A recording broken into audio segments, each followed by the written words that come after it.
Mesdames et messieurs, merci d'avoir choisi votre télévision pour vous informer et bienvenue à cette grande édition de nouvelles sur votre télévision.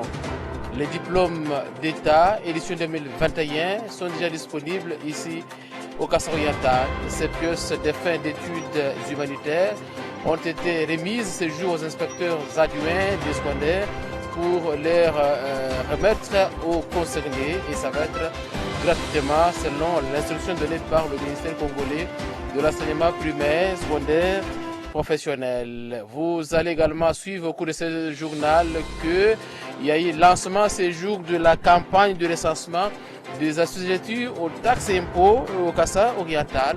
Cette activité a été présidée ce jour. Le temps a été donné par le ministre provincial des Finances ici au Kassai-Oriental. C'était à l'hôtel KB Deluxe. Mesdames et messieurs, merci d'avoir choisi votre télévision pour mieux vous informer. Les diplômes d'État, édition 2021, toutes filières confondues, sont déjà disponibles ici au Kassai-Oriental. Les mâles contenant ces diplômes ont été remis aux inspecteurs adjoints des secondaires afin de remettre aux concernés. Ces pièces doivent être remises gratuitement aux concernés selon l'instruction donnée par le ministère congolais de l'enseignement primaire, secondaire et professionnel, comme l'indique Emmanuel Louflabombiye dans ce reportage rendu par Jean-Marie Kachila. Les chefs des poules qui ont retiré ces diplômes vont le remettre aux chefs d'établissement scolaire afin que ces derniers le remettent aux propriétaires. L'inspecteur principal provincial de l'enseignement primaire, secondaire et technique du Kassai-Oriental 1 a exigé que le retrait des diplômes soit gratuit.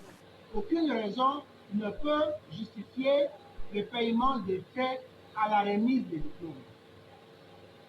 Je répète encore, tout litige doit être réglé avant la remise des diplômes.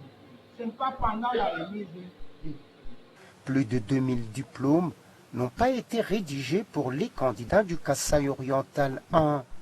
La cause reste le non-paiement des fiches d'inscription au rôle. Véronica Tanjo-Nokoko précise que les concernés n'ont qu'à aller à son bureau pour des démarches de récupération. 2000 diplômes retenus à Kinshasa pour des raisons de fiches, c'est parce qu'à son temps, ces candidats n'avaient pas acheté les fiches d'inscription. Maintenant, quand ils vont constater que les diplômes sont arrivés et que le diplôme n'est pas rédigé, il vient à l'IPP, il achète la fiche de réclamation, il remplit, parce que ce qu'on a besoin, c'est l'identité complète du candidat. Il remplit sa fiche en y mettant toute son identité, en y mettant des photos, et on envoie à Kinshasa, et on va lui rédiger son diplôme. Cette courte cérémonie a eu lieu dans la salle de réunion de la division provinciale de l'EPST Kassai-Oriental sur l'avenue Tchalamouana. Dans le même chapitre, vous allez également vous rassurer que les activités scolaires se sont bien déroulées dans la province éducationnelle du Kassai-Oriental 2. C'est ça qu'a fait savoir le prophète de Jean-Baptiste Chibaka, qui a en outre demandé aux parents d'élèves de sa juridiction de payer l'argent exigé de 28 000 francs congolais pour les élèves qui sont en 8e afin qu'ils passent le test national d'orientation professionnelle. Il a fait savoir dans une interview accordée à votre télévision. Tout s'est bien passé dans le respect strict des instructions qui nous régissent. Toutes les interrogations des premières, deuxième périodes ont été posées et les résultats donnés aux apprenants.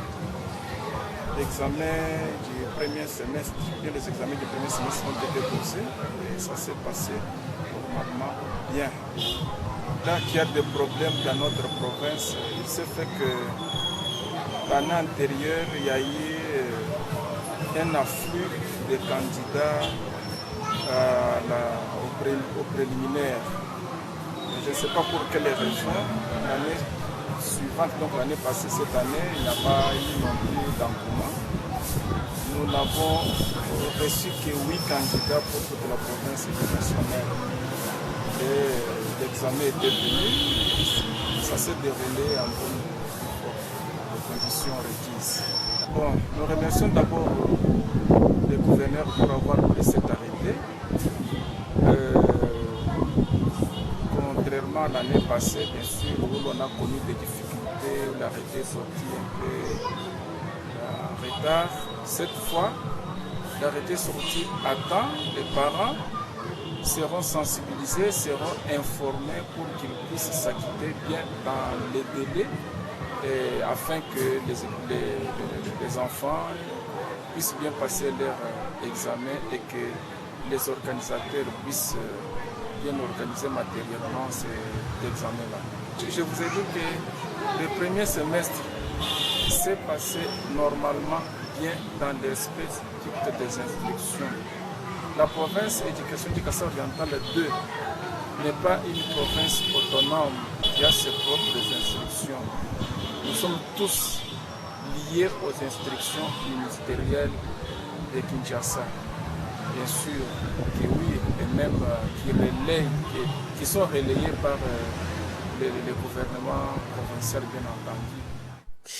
Je venais de le dire tantôt dans les sommaires qu'il y a eu le lancement ce vendredi 24 février de la campagne de recensement et d'identification des assujettis aux impôts et taxes du Kasaï oriental. Cette campagne est soutenue par le projet Encore, et c'est le ministre provincial des Finances qui en a donc donné le coup d'envoi et a même présidé cette cérémonie. C'était à l'hôtel, dans la salle de réunion de l'hôtel Kabé, ici à Mbujimaï. Plusieurs chefs de quartier ainsi que les agents de la DGRK-OR ont pris part à cette activité. Plusieurs mots de circonstances ont été prononcés. Le coordonnateur provincial du projet Encore, Jean-Claude Moussas-Magnan, a demandé au gouvernement est-kassaïen de revoir en baisse les taxes et impôts afin que plusieurs assujettis y adhèrent. C'est ici l'occasion pour nous, comme projet,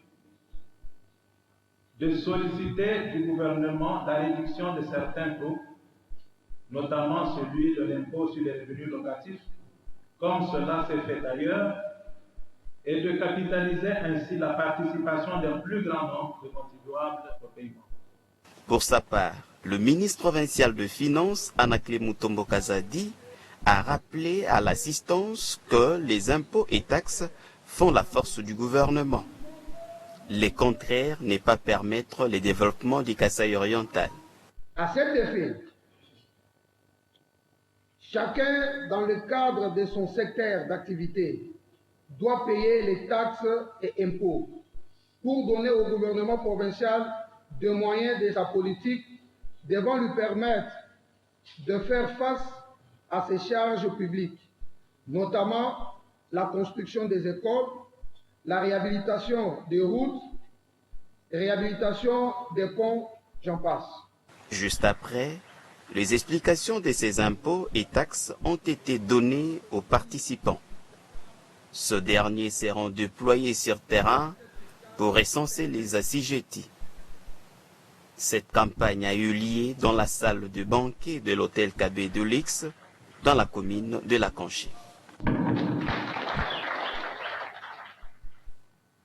Autre chose dans ce journal, les travaux de construction de la sous-station de la Société nationale d'électricité du Kasaï oriental sont presque terminés.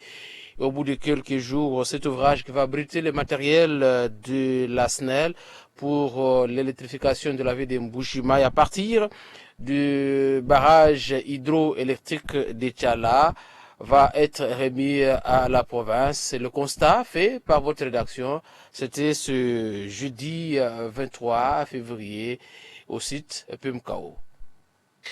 Mbujimaï, bientôt éclairé grâce au barrage hydroélectrique de Tubitubidi et d'Eboya.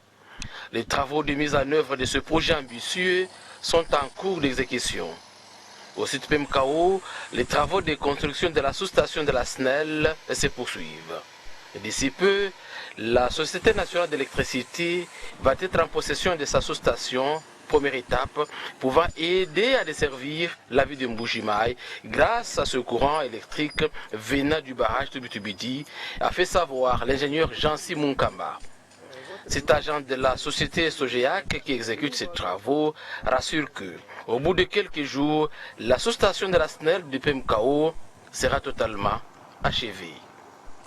Les temps qui nous restent, donc là, pour mieux dire, nous avons respecté les délais qui étaient donnés. Et nous sommes en train de poser les antivols, vous-même vous êtes en train de voir. Et demain ou après-demain, on commence l'équipage. C'est-à-dire, à bientôt, la population sera servie comme prévu. Ce qu'on peut appeler garantie, non, mais la population peut espérer qu'ils seront servis comme prévu. Ils peuvent espérer qu'ils seront servis comme prévu. Donc rien ne va changer. Ce qui était prévu, c'est ce qui va être exécuté et ça sera comme prévu. Après cette étape, viendra ensuite la pose des poteaux pour le transport de l'énergie électrique jusqu'au centre-ville de Mbujimaï, a dit Jansi Munkamba. Ces travaux sont financés par le gouvernement de la République. Restons toujours au site PMKO, commune de Bipemba, pour vous dire que le projet des 300 maisons de type moderne a déjà repris ses activités. Déjà, près d'une trentaine de maisons sont déjà perceptibles sur ce site de PMKO. Ces travaux s'inscrivent dans le cadre des projets de 100 jours. Les 100 premiers jours du mandat du chef de l'État, Félix Antoine Tshisekedi Tshilombo. Ces travaux qui ont connu beaucoup de moments d'interruption. Après 3 ans pratiquement, on vient de les prendre. C'est la construction de ces 300 maisons sur le site du PMKO, un site qui va être modernisé grâce à ces nouvelles maisons préfabriquées en pleine construction. Arrêté il y a quelques années, le projet de construction de 300 maisons de type moderne au site PMKO reprend ses activités. Déjà, près d'une trentaine de maisons préfabriquées sont construites. Sur place, les ingénieurs de la société Samibo rassurent leur détermination de parachever ce projet au cours de cette deuxième phase. Ici, nous sommes dans le chantier Samibo. Les travaux évoluent très bien. Vous-même, vous pouvez constater, nous sommes sur le chantier. Les gens sont là. Nos équipes sont en train de travailler. Les travaux évoluent vraiment bien. Nous avons des petits soucis par rapport aux travaux, par rapport à l'étendue que l'État avait donné pour le projet de 100 jours de 300 maisons. Nous avons de petits soucis par rapport à ça. Le souci est que l'État congolais avait donné un terrain dont la superficie est de 650 sur 550. Ces travailleurs affirment que tous les matériaux étant disponibles, le site PMKO va être modernisé tel que voulu par le chef de l'État, initiateur de ces projets. Des matériaux de 84 maisons sont bien stockés à Lukelenge et 14 conteneurs entreposés au polygone Miba. 14. On a encore ajouté d'autres, maintenant c'est 27 maisons. Ce que nous pouvons dire à notre niveau, que la population reste calme, qui nous donne leur confiance. Dans peu de temps, nous allons leur livrer leurs 300 maisons.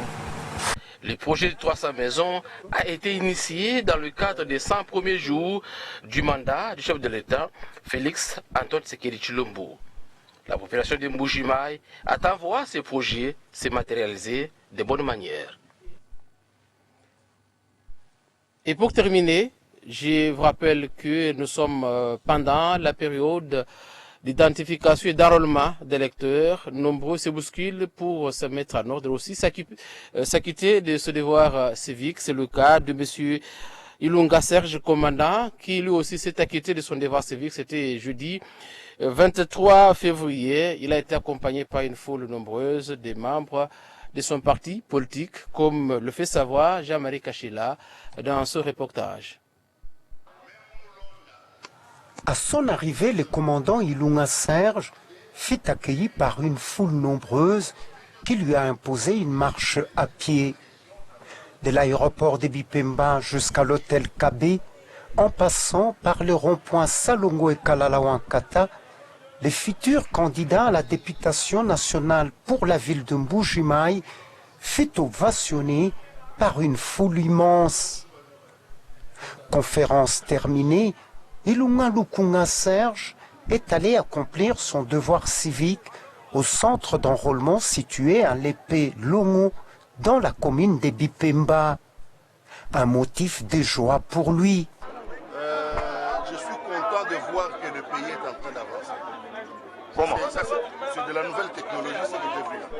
Je n'ai pas traîné et puis la technologie qui est exploitée, elle est de la dernière génération. Ça m'a fait de la joie.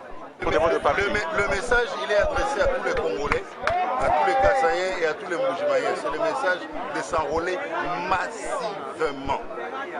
Que tout le monde se réveille, que tout le monde aille dans les bureaux d'enregistrement, que tout le monde s'enrôle.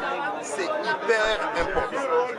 C'est dans une ambiance festive que la soirée s'est clôturée.